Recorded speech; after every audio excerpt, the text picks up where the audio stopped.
welcome back to our channels again. We the doctors. My name is Komal Yadav and I am here to teach you pathology. और आज हम बात करते हैं next lecture की, autoimmune disorders की. I hope आपको मेरा फर्स्ट लेक्चर पसंद आया होगा हाइपर सेंसिटिविटी के बारे में, जो कि हमने बात करी थी कितने टाइप के हाइपर सेंसिटिविटी है, उनसे क्या क्या, किस में कौन सा डिसऑर्डर्स होता है, कौन सी डिजीज़ होती है, हमें कौन सी हाइपर सेंसिटिविटी कहाँ पे देखने को मिलती है. तो अब हम आज बात करते हैं ऑटोइम्यून डिसऑर्डर्स की. सबसे पहले हम बात करते हैं ऑटोइम्यून डिसऑर्डर में एसएलई की. मैंने आपको बताया था एसएलई के बारे में हाइपर सेंसिटिविटी में. एसएलई कौन से हाइपर सेंसिटिविटी के टाइप में प्रेजेंट होती है. एसएलई हमारी 2 और 3 हाइपर सेंसिटिविटी में प्रेजेंट होती है. अगर आपने मेरे लेक्चर नहीं देखा है हाइपर सेंसिटिविटी के बारे में तो आप प्लीज़ मेरे लेक्चर देखने ज़रूर देखना, और उसमें हाइपर सेंसिटिविटी कितने टाइप की होती हैं आपको ज़रूर समझ में आएगा. और अगर आपको मेरा लेक्चर पसंद आया तो प्लीज़ हमारे चैनल को सब्सक्राइब करें और हमें और मोटिवेट करें. लाइक हम और भी हमारे एजुकेटर्स हैं जो कि कोई संकित जैन की माइक्रोबायो पढ़ाएंगे, ऋषभ गोयल जो कि फार्मा पढ़ा रहे हैं, निशिमल खानी जो कि फिजियो पढ़ा रही हैं, एंड द रोहन जो कि टीच कर रहे हैं एनाटमी. सो अगर आपको हमारे लेक्चर सच में पसंद आ रहे हैं और अच्छे लग रहे हैं तो प्लीज़ गाइज हमें कमेंट करें और हमें बताएं दैट्स हम कुछ और न्यू कर सकते हैं. So let's start our autoimmune disorder. आज हम बात करते हैं. सबसे पहले बात करते हैं एसएलई की. एसएलई का फुल फॉर्म क्या है? Systemic lupus erythematosus. पहले बात करते हैं एसएलई. और हमें याद करने का तरीका क्या है कि हम भूल जाते हैं कि उसमें कौन से टाइप की हाइपर सेंसिटिविटी प्रेजेंट है कि नहीं है. 2 और 3 हम देखते हैं यहाँ पर. सबसे पहले SLE here you can see. S को अगर हम उल्टा करते तो क्या बनेगा? 2. कौन सी टाइप की हाइपर सेंसिटिविटी प्रेजेंट है? 2. और हम ई को उल्टा करते तो क्या बनेगा? 3. Here you can see 3. Simple सा है, एस को उल्टा करेंगे तो 2 एंड ई को उल्टा करेंगे तो 3. 2 एंड 3 हाइपर सेंसिटिविटी में एसएलई प्रेजेंट होता है. अब बात करते हैं अगर इनमें से भी पूछता है कि मोस्ट कॉमन कौन सा, 2 एंड 3 में से भी मोस्ट कॉमन कौन सा प्रेजेंट है, तो टाइप 3 हाइपर सेंसिटिविटी प्रेजेंट है. अगर हम बात करते हैं एसएलई, हमारे पास कोई पेशेंट आता है एसएलई का, तो हम उसमें कैसे उसको कौन से क्राइटेरिया यूज़ करेंगे और कैसे उसको पहचानेंगे कि उसमें एसएलई है. तो हम बात करते हैं डायग्नोसिस क्राइटेरिया की. तो सबसे पहले उसमें 11 टाइप के क्राइटेरियाज होते हैं. हमारे पास पेशेंट आएगा, हम उसमें 11 टाइप्स की क्या 11 टाइप्स में कौन से क्राइटेरिया प्रेजेंट है हम उनकी बात करेंगे. सबसे पहले हम बात करते हैं मलार रैश की. तो मलार रैश कैसा देखने को मिलेगा? सबसे पहले जो कि है malar rash. Here you can see malar rash. Sorry guys, you can take yellow. And malar rash, here you can see कोई पेशेंट आया, उसको मलार रैश कहाँ पे प्रेजेंट है? मोस्टली वो present of like here you can see malar rash. And कैसा उसका appearance होगा? Like here you can see butterfly like appearance. अगर हमारे पास पेशेंट आता है और उसको मलार रैश है तो कैसा देखने को मिलेगा? उसको रैश तो होंगे लेकिन कैसा? बटरफ्लाई लाइक रैश होगा, उसमें मलार रैश प्रेजेंट होगा. Second one discoid. You can सी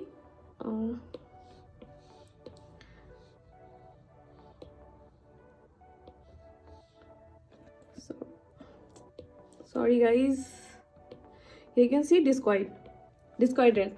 अब डिस्क्वाइड रेस क्या होता है, कैसा देखने को मिलेगा? हम उसको देखेंगे. पेशेंट आ रहा है, here can C circles like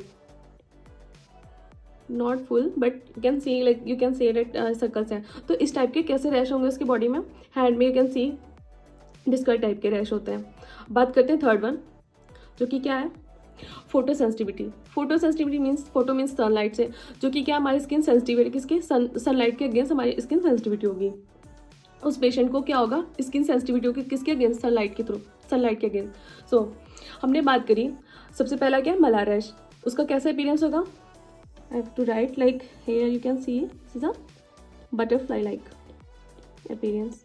and discoid rash, photosensitivity. And the fourth aphthous ulcer. Aphthous ulcers क्या आते हैं? पेनलेस अल्सर्स हैं. And arthritis.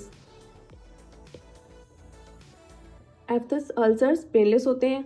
अर्थराइटिस मीन्स क्या? जॉइंट्स में इन्फ्लामेशन का, जॉइंट्स में इन्फ्लामेशन. एंड डेट इज क्या होगा? नॉन इरोजिव होंगे.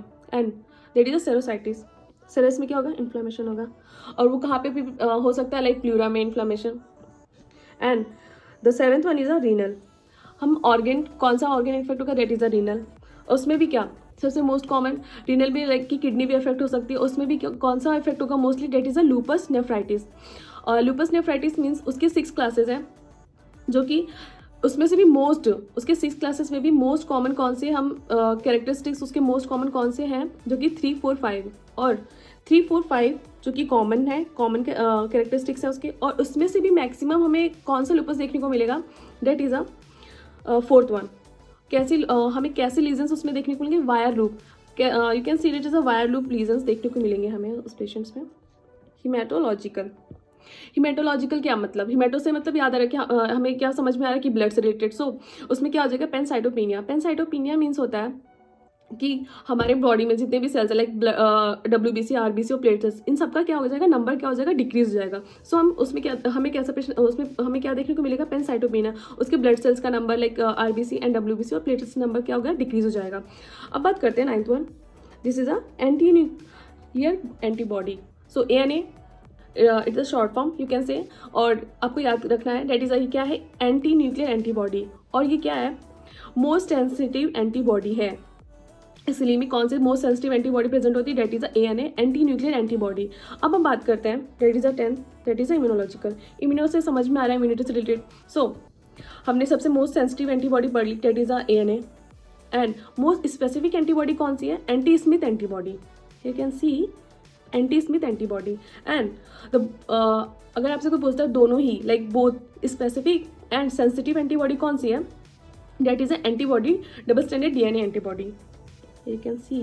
सो अब हम बात करते हैं, और हमने ये बात करी इम्यूनोलॉजिकल एंटीबॉडीज़ की। सो मोस्ट स्पेसिफिक एंटीबॉडी कौन सी है, एंटी स्मिथ एंटीबॉडी, और मोस्ट सेंसिटिव एंटीबॉडी कौन सी है, ANA, that is anti nuclear antibody. And the most specific जो कि दोनों ही है, most specific and specific, most sensitive and specific, that is कौन सी है, antibody double stranded DNA antibody. अब बात करते हैं न्यूनेटल में कौन सी एंटीबॉडी प्रेजेंट होगी। So here can see neonatal, that is anti RO antibody present होगी।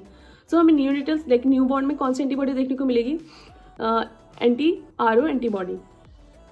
अब बात करते हैं 11th one is a neurological. So अब इसमें क्या होगा, हमें पेशेंट क्या, उसमें क्या देखने को मिलेगा, सीजर देखने को मिलेंगे एंड साइकोसिस देखने को मिलेगा। हमने पढ़ी टोटल 11 क्राइटेरिया। अब हम कैसे इन्हें याद कर सकते हैं, हम इन्हें कैसे याद रखेंगे, 11 है, आपको 11 तो 11 याद नहीं रखेंगे रहेंगे, तो आप कैसे याद करोगे। हमने पढ़े क्या, सबसे पहले हमने क्या पढ़े, मलेरिया पढ़ा, हमने डिस्क्वाइड रैश पढ़ा, और हमने फोटो सेंसिटिविटी। तो आपको सेंसिटिविटी रैश समझ कुछ लग रहा है कि किससे रिलेटेड होंगे, लाइक रैश हो रहा है तो क्या स्किन में ही रैश होते हैं। सो ये कैसे हो जाएंगे, किससे रिलेटेड हो जाएंगे, स्किन से रिलेटेड। तो 3 हमने क्या पढ़े, सबसे पहले पढ़ा मलेरिया रैश, उसके बाद पढ़ा हमने discoid rash, and the third one is a photosensitivity. तो ये 3 किसके हो गए, स्किन से रिलेटेड हो गए। तो हमें सिम्टम्स के यहाँ पे रैशेज वगैरह हमें कहाँ पे स्किन में देखने मिले। तो 3 हो गए हमारे स्किन के, और हमने पढ़े क्या, 2 इम्यूनोलॉजिकल लाइक एंटीबॉडीज, लाइक हमने कौन सी पढ़ी, एक तो हमने पढ़ा ANA, that is anti nuclear antibody, and the second one is immunological. उसमें हमने कौन कौन से पढ़े, हमने पढ़ा मोस्ट स्पेसिफिक पढ़ा, मोस्ट स्पेसिफिक कौन सा होता है, एंटी स्मिथ एंटीबॉडी पढ़ा हमने। उसके बाद हमने कौन सा न्यूनेटल में कौन सा पढ़ा, हमने न्यूनेटल में पढ़ा एंटी RO एंटीबॉडी पढ़ा, और जो कि दोनों ही है एंटीबॉडी सेंसिटिव एंड स्पेसिफिक कौन सी पढ़ी हमने, anti double stranded DNA antibody. और हमने पढ़े क्या, हमने दो पढ़े, 2 हमारे सिस्टम को इफेक्ट करते हैं, लाइक हमारे ऑर्गन को। कौन कौन सा, एक तो हमने रीनल पढ़ा, उसमें भी पढ़ा हमने कौन सा, लूपस नेफ्राइटिस, और देन आफ्टर हमने क्या पढ़ा, CNS, किसको इफेक्ट करता है, CNS को। सो न्यूरोलॉजिकल उसमें डिसऑर्डर हो गए। अब हम बात करते हैं, और हमने क्या पढ़े, एफ्थस अल्सर पढ़ा, हमने एक पढ़े अर्थराइटिस पढ़ा, हमने क्या पढ़ा, सेरोसाइटिस पढ़ा। तो ये तीनों कैसे हो गए, आइटिस का मतलब होता है इन्फ्लामेशन। अगर आपको नहीं पता है, जहाँ पे भी आपको आइटिस दिख जाता है तो हम क्या समझते हैं, वहाँ पर हो जाएगा inflammation.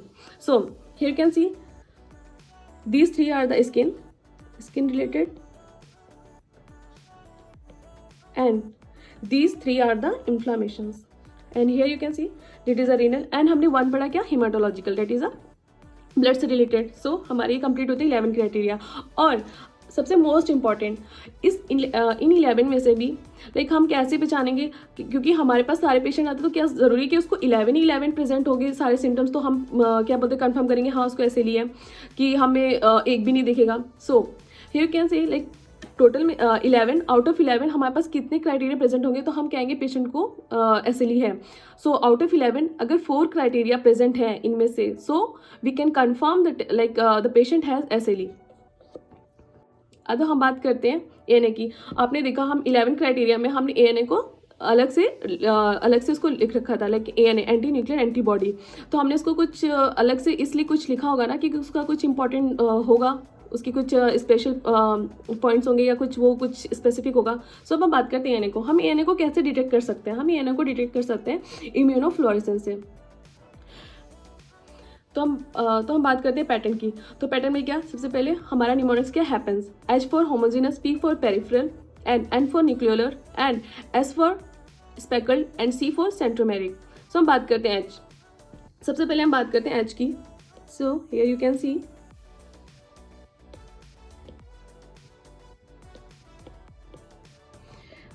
Can see homogeneous. So homogeneous में क्या, एंटीबॉडी किसकी एंटीबॉडी तो बनेंगी, बट कहाँ पर बनेंगी? पूरे न्यूक्लियस के अंदर पे बनेंगी। सो हियर यू कैन सी ये पूरा न्यूक्लियस है, एंड आप देख सकते हैं कि इसने पूरी जगह पे एंटीबॉडी बना रखी है, लाइक कोई भी स्पेस बिल्कुल भी खाली नहीं है। सो पूरा इक्वली इसने यहाँ पर एंटीबॉडीज बना रखी हैं, homogeneous. And P for periphery, तो एंटीबॉडी कहाँ पर बनेगी? एंटीबॉडी बनेगी आपकी पेरिफ्री पे। Here you can C periphery पे एंटीबॉडीज बन रही हैं। एंड N फॉर न्यूक्लियोलर, तो न्यूक्लियर मतलब क्या, न्यूक्लियस के अंदर। सो यहाँ पर देख सकते हैं आप कि ये रहा हमारा न्यूक्लियस, एंड यहाँ पर न्यूक्लियर एंटीबॉडी बन रही है। और बात करते हैं स्पेकल्ड मतलब क्या, बिखरा हुआ। सो हमारी एंटीबॉडी कैसी, कुछ भी इक्वल नहीं है, कहीं पे भी, इधर पे भी बहुत सारे हो सकते हैं, ब्रेक हो सकती है। देखो न्यूक्लियस है, यहाँ पर आप देख सकते हो कितना कैसा दिख रहा है आपको, स्पेकल बिखरा हुआ सा दिख रहा है ना, एंटीबॉडीज तो वैसे है। और बात करते हैं सेंट्रोमेरिक, तो कहाँ पे, सेंटर पे। Here you can see centre. ये तो हमने पढ़ लिए। सबसे पहले हमने कौन सा डिसऑर्डर पढ़ा, डेट इज एसिली के बारे में हमने क्या पढ़ा, 11 क्राइटेरियाज पढ़े। उसमें भी हमने क्या पढ़ा कि कौन से क्राइटेरिया कहाँ पे स्किन पे है, किसकी वजह से हो रहे हैं, कहाँ पे हो रहा है, सारा हमने पढ़ लिया। और हमें ANA में कैसे एंटीबॉडीज देखने को मिलेंगी, एंड सबसे मेन है कि एंटीबॉडीज हमें कैसे देखने को पैटर्न मिलेगा, तो हम कैसे पहचानेंगे कि हाँ उस बंदे को एसिली है। सब बात करते हैं कुछ इंपॉर्टेंट नोट्स की। अब हम बात करते हैं इंपॉर्टेंट नोट्स की। हमने वहाँ पे तो पढ़ा कि 11 क्राइटेरिया तो मेन है, बट अगर हम एसिली हमारे किसी ऑर्गन को इफेक्ट करता है तो हमें कैसे चेंजेस देखने को मिलते हैं। अगर हम बात करते हैं वो हार्ट में गया तो वो क्या शो करेगा, लंग्स में गया तो कैसे पैटर्न, कैसा हमें देखने को मिलेगा हार्ट अगर एसिली प्रेजेंट है। सो अगर एसिली हमारे लंग को इफेक्ट करता है तो हमारे लंग कैसे जाएंगे, हमारे लंग श्रिंक हो जाएंगे, लाइक वो सिकुड़ जाएंगे। And if easily effect the heart, अगर वो हार्ट को इफेक्ट करता है तो क्या होगा, लेफ्ट एक्सटर्नल एज में कुछ हमें डिफेक्ट देखने को मिलेगा, एसिली से इफेक्ट हो जाएगा वो पार्ट। एंड अगर वो हमारे स्प्लीन को इफेक्ट करता है, एसिली अगर प्रेजेंट है, अगर वो स्प्लीन को इफेक्ट करता है तो कैसा हो जाएगा, स्किनी हो जाए, अनियन लाइक स्किनी हो जाएगी। Like here you can sea onion कैसा होता है, उस पर लेयर्स वाइज लेयर्स ऐसे होते हैं। सो ऐसा देखने को मिलेगा आपको, जब स्प्लीन पे इफेक्ट करेगा तो अनियन लाइक स्किनी हो जाएगी हमारी। अब हम बात करते हैं कि ड्रग इंड्यूस एसिली, कोई बंदा ड्रग ले रहा है उससे भी इंड्यूस हो गया एसिली, तो क्या कौन कौन से ड्रग से इंड्यूस हो सकता है। सो यहाँ पर क्या है, निमोनिक्स है, शिप ड्रग शिप से कहीं जाएगा तो शिप का मतलब काइंड ऑफ कि आप समझ सकते हैं, शिप है, शिप से तो हम कहीं जाते हैं, तो शिप पे क्या हुआ, एसिली आया, एंड लाइक शिप एसिली ड्रग्स पे बैठा, एंड उसने हमारी बॉडी पे ट्रैवल करा, हमारी बॉडी पे आ गया। So ship drugs. S for sulfonamide, H for hydrogen, I for isoniazid, and the P for procainamide, and D for dapsone. मतलब ये ड्रग्स हैं, शिफ्ट ड्रग्स, लाइक ये वाले ड्रग्स क्या होंगे, ड्रग्स इंड्यूस एसिली। ये ड्रग्स हमारे एसिली को इंड्यूस करेंगे। इससे क्या हो जाएगा, अगर कोई बंदा ड्रग्स ले रहा है तो उससे क्या हो जाएगा, उसको भी एसिली हो जाएगा। ये ड्रग्स ऐसे बॉडी में इफेक्ट करते हैं कि वो एसिली को इंड्यूस कर सकते हैं। और नॉर्मल क्राइटेरिया में तो हमने देखा कि हमें कौन कौन से फीचर्स, हमारे 11 क्राइटेरिया में हमें पेशेंट आएगा, हमें क्या क्या देखने को मिलेगा। लेकिन अगर जो ड्रग्स ले रहा है बंदा, उसमें कैसे हमें पहचानने को मिलेगा कि उसको एसिली है, उसमें कौन कौन से फीचर्स दिखेंगे, जैसे कि हमने जो ऊपर पढ़े 11 क्राइटेरिया, उनमें से अगर जो बंदा ड्रग्स ले रहा है उसमें हम देखते हैं कैसा, हम क्लिनिकल एग्जामिनेशन करते हैं तो उसमें कैसे देखेंगे, उसमें नॉर्मली तो जो ड्रग ले रहा है उसको भी एसिली फीचर्स होंगे, एसिली लाइक फीचर्स प्रेजेंट होंगे। बट वहाँ पे हमने क्या पढ़ा था कि वहाँ पर 2 ऑर्गन्स को इफेक्ट करता है, लाइक किडनी और हमारा that is a renal and the CNS। But यहाँ पर क्या होगा, जो ड्रग्स ले रहे हैं जनरली CNS एंड किडनी को इफेक्ट नहीं करेगा वो। अब हमने पढ़ा सबसे पहला क्या, डेट इज अ SLE। अब बात करते हैं second one is a Sjogren syndrome. Sjogren syndrome में क्या होता है, ड्राई आइज और ड्राई माउथ। ड्राई आइज क्यों हो रहा है, क्योंकि क्या हो रहा है, हमारे सिक्रेशन किसका सिक्रेशन लो हो गया, सिक्रेशन क्या लो हो गया, तो किसका लो कैसे हो गया है, किसका लो, लेक्रेमल का सिक्रेशन कम हो गया है, और किसकी वजह से हो गया, लेक्रेमल ग्लैंड की वजह से हो गया। सो इसके खिलाफ एंटीबॉडीज बन गई हैं, तो जो कि क्या कर रही हैं, लेक्रेमल ग्लैंड का सिक्रेशन कम कर रही हैं, जिससे क्या हो जाएगा कि ड्राई आइज हो जाएगा। और ड्राई माउथ क्यों हो रहा है, आप देख सकते हैं मैंने आपको जो बताया, like dry eyes, you can C dry eyes क्यों हो रहा है, क्योंकि ड्राई आइज हो रहा है इसलिए हमारा सिक्रेशन लो हो गया, किसका, लेक्रेमल का सिक्रेशन लो हो गया। और लेक्रेमल सिक्रेशन लो हो गया क्योंकि उसके अगेंस्ट क्या हो गई, एंटीबॉडीज बन चुकी हैं, और लेक्रेमल ग्लैंड से सिक्रेशन नहीं हो पा रही है। सो हमारा क्या हो गया, आइज क्या हो गई, ड्राई हो चुकी हैं। और अब बात करते हैं ड्राई माउथ की। तो ड्राई माउथ क्यों हो गया, क्योंकि उसमें क्या हो गया, सलाइवा का सिक्रेशन लो हो गया, और सलाइवा का सिक्रेशन लो हो गया ड्यू टू द लेक्रेमल ग्लैंड, और उसके अगेंस्ट भी क्या हो गए, एंटीबॉडीज बन चुकी हैं, यू कैन सी। एंड अब बात करते हैं एंटीबॉडीज की। तो दो टाइप की एंटीबॉडीज हैं, लाइक एंटीबॉडी SSA-RO और anti-SSB-LA। So most sensitive antibodies कौन सी है, anti-SSA मोस्ट सेंसिटिव एंटीबॉडी कौन सी है, anti-SSA-RO, और मोस्ट स्पेसिफिक कौन सी है, anti-SSB-LA। और हम इसको डायग्नोस कैसे करेंगे, हम कैसे कंफर्म करेंगे कि इसको जॉगरेन सिंड्रोम है। सो लिव बायोप्सी हम करेंगे, इसकी क्या, लिव बायोप्सी। बायोप्सी मीन्स क्या, हम लिविंग ऑर्गन से क्या उसको एक पार्ट लेंगे और हम उसको एग्जामिन करेंगे। सो हम इसमें कौन सा पार्ट लेते हैं, that is a minor salivary gland लेते हैं हम। तो हम इसकी बायोप्सी करेंगे और इससे हम कंफर्म करेंगे कि इस बंदे को क्या है, जॉगरेन सिंड्रोम है। और हम माइक्रोस्कोपिक एग्जामिनेशन क्या देखेंगे, हमने लिया उसको स्लाइड लिया एंड हम माइक्रोस्कोपिक एग्जामिनेशन कर रहे हैं, तो हमें वो कैसे देखने को मिलेगी, लेकिन प्रीडोमिनेटली मेनली क्या उसमें प्रेजेंट होगी, लिम्फोसाइट्स प्रेजेंट होंगे। मोस्ट इंपॉर्टेंट पॉइंट उसमें क्या देखने को मिलेगा हमें, लिम्फोसाइट्स प्रेजेंट होंगे उसमें। हमने सबसे पहले बात करी SLE की, then second one is a Sjogren syndrome. अब बात करते हैं third one is a scleroderma. अब हम बात करते हैं स्क्लेरोडर्मा की। तो स्क्लेरो मीन्स क्या है, स्क्लेरो मीन्स है hard and derma means skin. All of you know that की डर्मा मीन्स स्किन होता है। तो क्या इसमें क्या होगा, लाइक कि स्किन हमारी क्या हो जाएगी, हार्ड हो जाएगी, इसकी वजह से हमें डिसऑर्डर्स हो जाएंगे। तो बात करते हैं, हमने इसको क्या, डर्मा को भी हमने दो टाइप में डिवाइड कर दिया, like limited and the diffuse. तो लिमिटेड में क्या, only affect the skin, and diffuse में क्या, स्किन प्लस ऑर्गन, जो कि क्या ऑर्गन को भी और स्किन को दोनों को इफेक्ट कर रहा है। तो हम बात करते हैं सबसे पहले लिमिटेड की। तो लिमिटेड में क्या हो जाएगा, खाली ओनली स्किन प्रेजेंट होती है, एंड डिफ्यूज में क्या हो जाएगा, हमारा स्किन प्लस एंड ऑर्गन। और इस लिमिटेड में क्या है, एंटीबॉडी कैसे बनेगी, एंटी सेंट्रोमियर एंटीबॉडी बन जाएंगी। एंड डिफ्यूज में क्या हो जाएगा, कौन सी एंटीबॉडी प्रेजेंट है, that is anti topoisomerase antibody present है, और इसको हम क्या कह सकते हैं, anti scl 70। Diffuse skin plus organ मतलब क्या है, ऑर्गन मतलब पूरा आ गया, तो क्या एक सिस्टम को इफेक्ट कर रहा है, तो हमें इसमें कौन सी प्रेजेंट होती है, सिस्टमिक स्क्लेरोसिस प्रेजेंट होता है। स्क्लेरोसिस मीन्स क्या, स्टिफ या थिकनिंग और hard of the skin, you can सी। अब हम बात करते हैं लिमिटेड की। तो लिमिटेड को हम कैसे एग्जांपल से याद कर सकते हैं, like here is also mnemonics like CREST syndrome. C for calcinosis, like मतलब क्या, C फॉर कैल्सिनोसिस, यहाँ पर क्या हो जाएगा, कैल्शियम का डिपोजिशन हो जाएगा। एंड R फॉर क्या, रेनॉइड्स फिनोमिना। E फॉर ईसोफेजियल डिसमोटिलिटी, मतलब क्या, ईसोफेजियल डिसमोटिलिटी मतलब उसकी मोटेलिटी क्या हो जाएगी, कम हो जाएगी, लो हो जाएगी इसकी motility. Here is a dysmotility means low motility. And as for sclerodactyly, sclero means क्या, hard, and that is a dactyly means क्या, digit. So here you can see this is my hand, and sclero means hold the skin, sclero means hard, and the dactyly means digit. मतलब कि हमारे कुछ digits में problem हो जाएगी। Normal हूँ, मेरा हैंड क्या स्क्वीज कर रही हूँ मैं, लाइक दिस। एंड अगर कोई पर्सन है जिसको ये हो गया स्क्लेरोडैक्टिली, मतलब क्या डिजिट्स में उसकी स्किन क्या होगी, हार्ड हो गई। सो वो क्या हो जाएगा, वो स्क्वीज नहीं कर पाएगा, वो हैंड को लाइक दिस ऐसे नहीं कर पाएगा। सो क्या हुआ, उसकी स्किन यहाँ पे डिजिट्स में क्या होगी, हार्ड होगी, तो उसका हैंड कैसे, ऐसे ही रह जाएगा, बिकॉज वो कोशिश कर रहा है बट हो नहीं पा रहा, एंड उसका हैंड कैसे देखने को मिलेगा, ऐसा देखने को मिलेगा। सो कैसा लग रहा है आपको, लाइक क्लॉ हैंड।